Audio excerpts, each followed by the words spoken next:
Allez, gloire à Dieu, gloire à Dieu. Heu, le Seigneur veut que nous, en tant que chrétiens, nous devons prier pour l'Ukraine, parce que c'est la guerre. Voilà, donc la Russie a déclaré la guerre à l'Ukraine et du coup, si vous avez vu les vidéos, sur internet, les gens paniquent, les gens flippent. Il y en a qui sont en train de quitter l'Ukraine, il y en a qui n'ont pas de voiture, donc ils se sont abrités dans le métro, comme ça, si ça pète, ils vont pouvoir survivre. Voilà.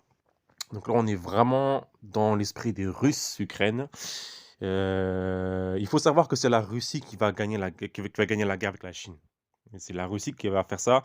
Et la Russie et la Chine vont se faire la guerre et à la fin, c'est la Chine qui va gagner. Donc priez pour ça, priez pour les gens qui sont priez dans les gens, qui sont, dans la panique. Priez pour que Dieu touche des gens pour qu'ils puissent prêcher l'évangile. Comme ça, s'ils meurent, ils vont au paradis, ils vont pas en enfer. Après aussi, c'est vraiment le point important, que Dieu se révèle à des gens pour que les gens puissent prêcher l'évangile, pour que le nom de le nom de Jésus puisse être sauvé. Comme ça, s'ils meurent dans l'explosion, ils iront au paradis, c'est mieux que l'enfer. Et priez pour les cœurs des gens, priez pour tous leurs bien-aimés et priez aussi pour les militaires. Les militaires de l'Ukraine qui vont malheureusement mourir.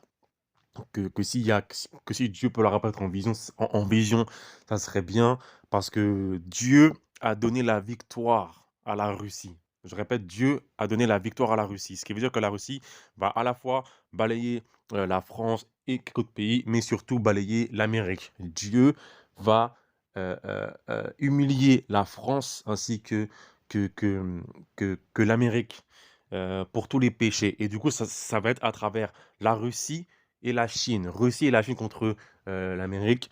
Et la Russie va s'occuper elle-même de l'Europe. Donc prions pour ces gens, pour qu'ils ne puissent pas aller en enfer. Ça, c'est vraiment dommage qu'ils se retrouvent en enfer. Nous, on a la grâce d'avoir le salut. Eux, ils n'ont pas encore la grâce. Priez pour que Dieu réveille les cœurs, pour que l'évangile puisse être prêché. Parce que là, c'est vraiment le moment. Bon, allez, prenons soin de nos fermes. On va réussir. Ciao.